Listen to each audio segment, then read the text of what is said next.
J'ai l'impression qu'en tant que femme noire, on est obligé d'aimer un homme noir, foncé de peau, de préférence bantou, africain, sinon rien. Et ben tu sais quoi, moi je suis pas d'accord, je préfère l'éclair de peau.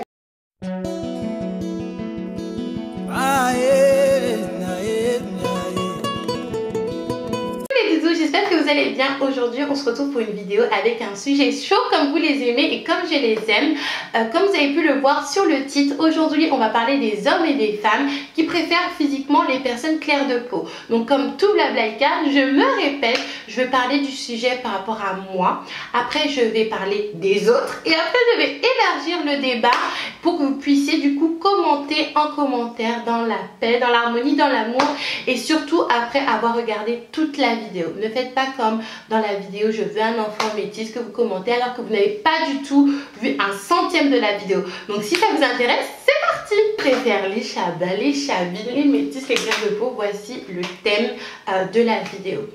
Dans mon entourage, je ne pense pas qu'il y a des personnes qui préfèrent de manière maladive et obsessionnelle les clairs de peau. Ma mère aime les noirs de manière générale, mais disons qu'elle a une préférence pour les hommes comme Jim Monsoon et tout. Ma soeur, c'est la même chose. Et ma grande soeur, je ne pourrais pas du tout vous dire, mais de toute manière, je n'étais pas prédisposée tout simplement parce que, voilà, la personne qui m'a donné la vie n'est pas claire de peau. Ma mère n'est pas claire de peau, même s'il y a des clairs de peau dans ma famille. Je pense que vous l'avez vu avec ma petite soeur et ma grande soeur dans le vlog du coup où je vous présentais le poster Étant jeune, je préférais de manière obsessionnelle les clairs de peau. Donc j'étais pas vraiment prédisposée, disons, à préférer les clairs de peau. Et pourtant, les garçons ont commencé à m'approcher quand j'avais 14-15 ans, si je me souviens bien.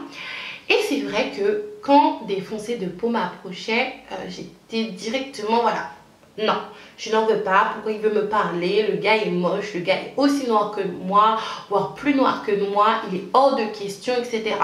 Et c'est vrai que quand c'était un clair de peau, un métis ou un mulâtre, j'étais tout de suite beaucoup plus détendue, beaucoup plus souriante. Je pense que cette préférence, en fait, et cette préférence maladive et obsessionnelle était due au fait que j'avais un propre problème avec moi-même. On revient toujours au même sujet. Je ne m'acceptais pas en tant que fille foncée, je ne m'acceptais pas en tant que noire de manière générale. Je ne comprenais pas pourquoi je n'étais pas à la limite métisse ou à la limite claire comme on dit PMB en lingala. Je ne comprenais pas. J'en ai beaucoup voulu également à ma mère et puis voilà pourquoi il ne s'était pas mis avec des blancs ou avec des chinois ou asiatiques pour que j'ai des traits un peu plus appréciables et des cheveux un peu moins crépus avec quelques boucles. Après ça, il y a une vidéo qui arrive dessus, mais regardez mes cheveux quand on en prend soin. Et là aujourd'hui je suis en bad hair day. Bref, on attendra la vidéo. Et donc je pense que ce rejet des hommes noirs foncés de peau, c'était dû à un problème que j'avais avec moi-même en fait. Je transposais le problème d'identité que j'avais sur les autres en fait. C'est-à-dire que moi je me trouvais moche par rapport à ma couleur de peau. Donc quand je voyais un homme noir foncé de peau, je n'étais pas capable de faire la part des choses et de faire preuve de lucidité et d'être impartial en fait. Tout était figé par rapport à l'image que j'avais de moi-même. Donc dès que je voyais un homme noir, c'était mon Dieu, il est moche. Mais ce que je ne savais pas dans mon inconscient, c'est que je me disais il est moche parce que je suis moche et on a la même couleur de peau. Donc c'est vrai que étant jeune, je préférais maladivement, et c'était pas possible, c'était catégorique, je voulais un clair de peau, je voulais faire des enfants avec un clair de peau, etc. À présent, qu'est-ce que je pense? Je pense que disons que de manière générale, tout le monde est beau, ça dépend des yeux avec laquelle aller regarder cette beauté en question. Je préfère toujours les noirs, pardon, mais bref, on arrête là. Je dois vous avouer que je préfère toujours les noirs de manière générale aux autres, mais ça ne veut pas dire que je ne trouve pas qu'il y a des gars blancs par exemple qui sont beaux. Mais je peux vous affirmer avec force et détermination qu'aujourd'hui, je préfère toujours les chabins, je préfère toujours les clairs de peau. Après, regardez le père de mon fils, il n'est pas forcément clair. Mon fils n'est pas clair. Il a juste eu des cheveux, une manière, il a les traits de son papa, qui leur appartiennent d'ailleurs. Mais c'est vrai que ma préférence actuellement, c'est toujours les clairs de peau. Je ne pense plus avoir de problème identitaire extrême. J'y travaille toujours si je vois qu'il y a une manière de penser qui est un petit peu bizarre. Mais je ne pense plus être comme j'étais avant. J'apprécie ma peau, j'apprécie le fait d'être foncée de peau. Je vais vous montrer parce que là vous me pensez peut-être que je suis un petit peu machin, mais je suis vraiment foncée de peau. Voilà, vous voyez comme je suis quand même pas mal foncée de peau. Peut-être que c'est un petit peu exagéré. Non, là c'est exagéré. Je suis quand même pas mal foncée de peau et j'accepte et j'aime ma couleur de peau. Mais avec la couleur de peau que j'ai, que j'accepte, avec les cheveux que j'ai, que j'accepte et dont je prends soin, je préfère toujours les clairs de peau.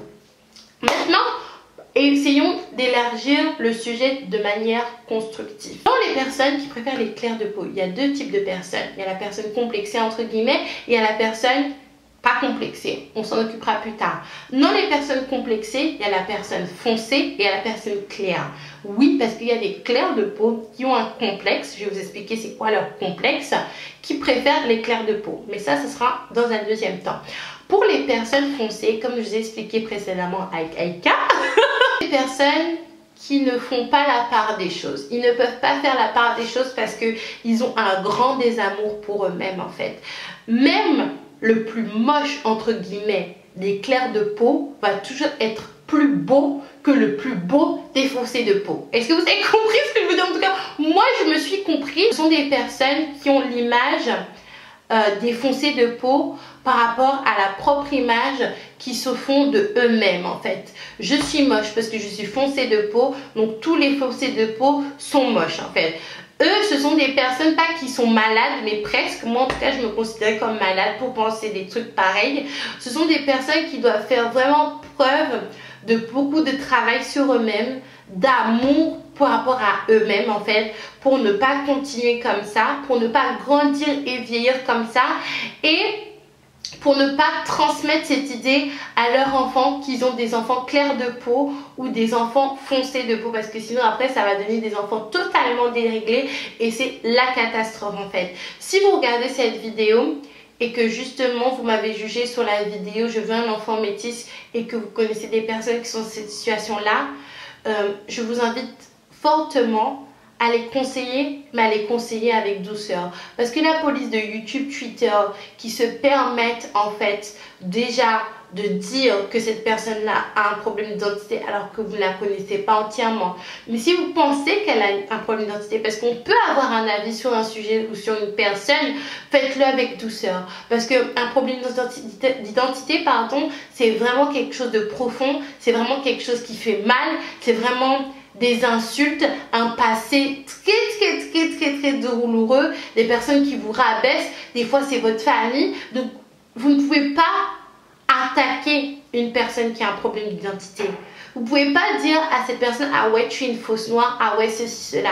Il faut vraiment le faire avec douceur et discuter avec la personne. Bref, c'était ma petite aparté par rapport à la police de YouTube, des noirs soi-disant au-dessus des autres. Eux ce sont des vrais noirs, eux ils n'ont pas de problème, enfin bref. Maintenant passons aux clairs de peau qui ont un complexe et qui préfèrent les clairs de peau.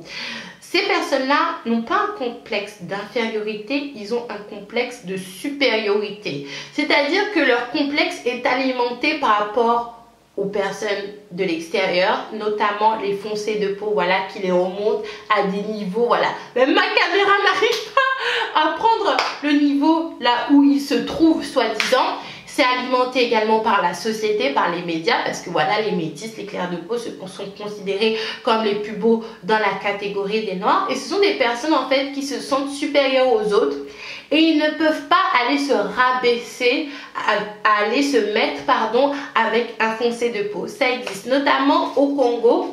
Si vous êtes congolais, vous savez que les métis ne restent qu'entre eux. Ils se considèrent comme les plus beaux, comme les plus intelligents.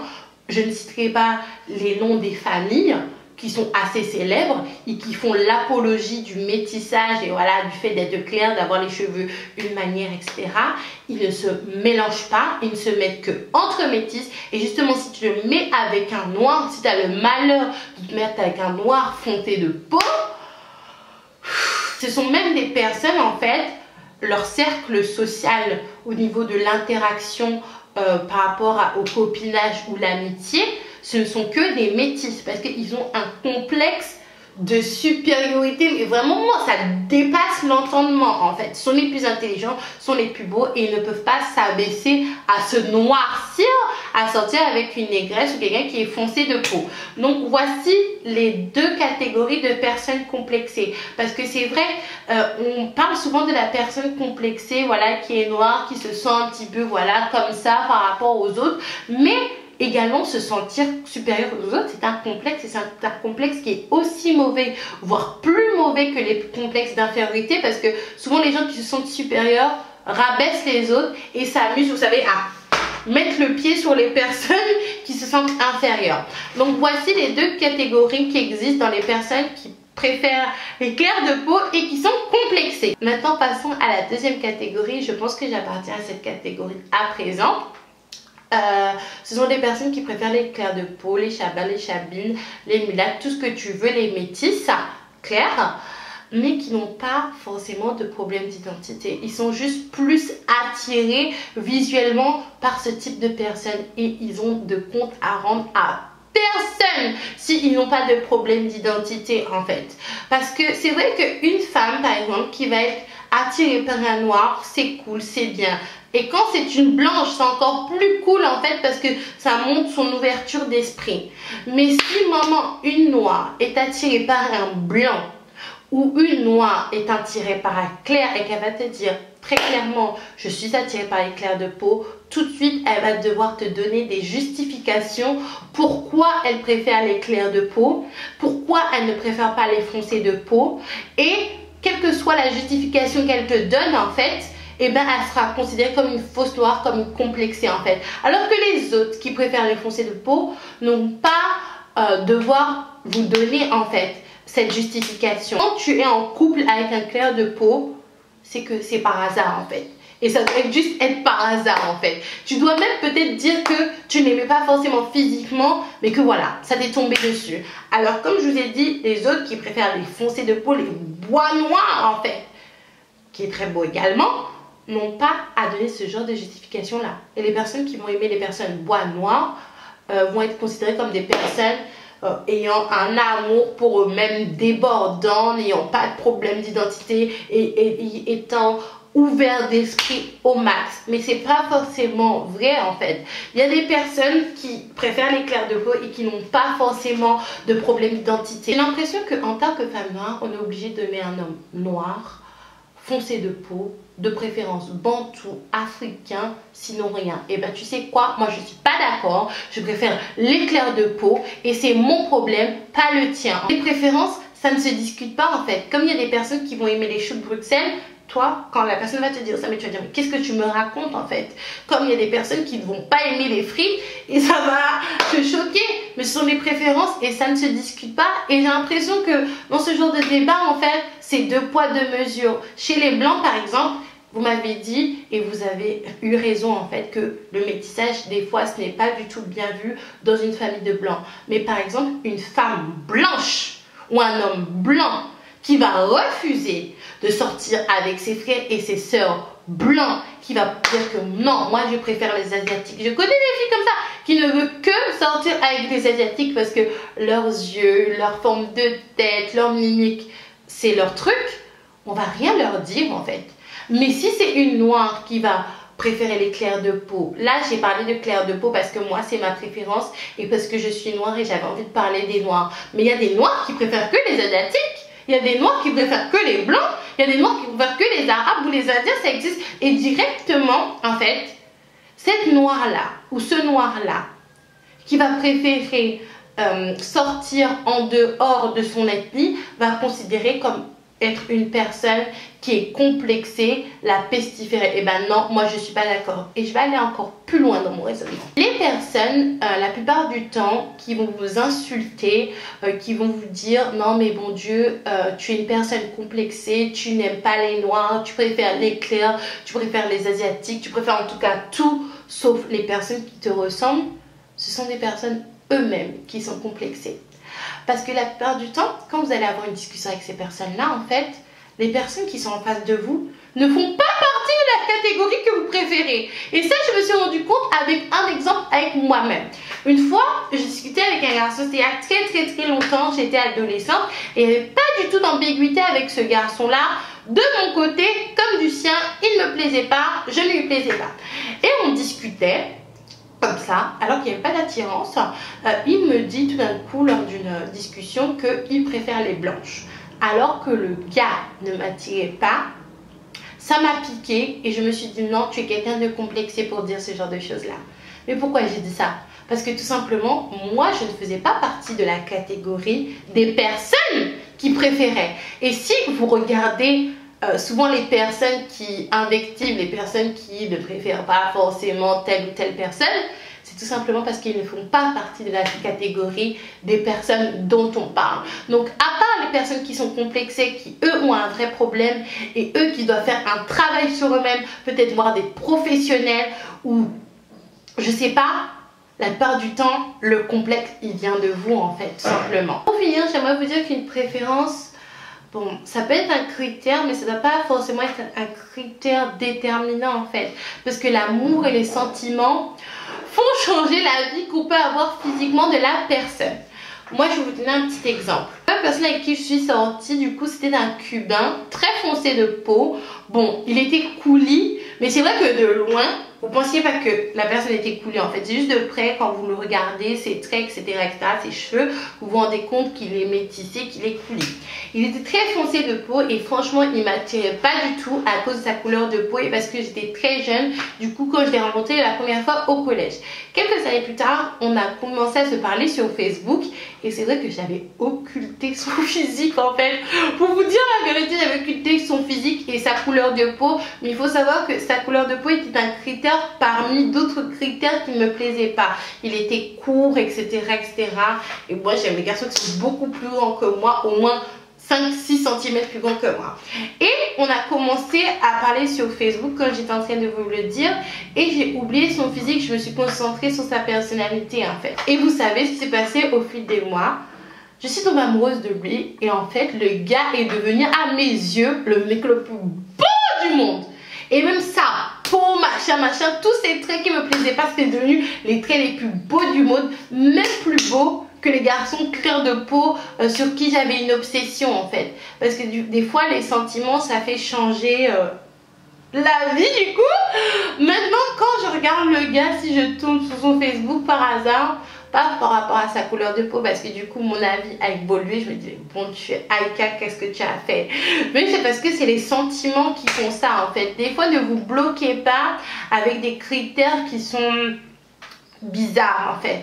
Si vous aimez les clairs de peau, vous aimez les clairs de peau, mais s'il y a une personne foncée ou une personne blanche, une personne arabe qui vient se présenter à vous et qu'elle a une bonne personnalité, qu'elle a tous les autres critères que vous aimez, ne soyez pas fermés. Comme si vous aimez les foncés de peau et qu'il y a une personne claire de peau qui s'approche de vous, ne soyez pas fermés non plus, que vous soyez un homme ou une femme. Parce qu'il y a les hommes aussi qui préfèrent les clairs de peau, ça c'est un autre débat. Du coup là j'ai assez blablaté les doudous, c'est un petit peu long.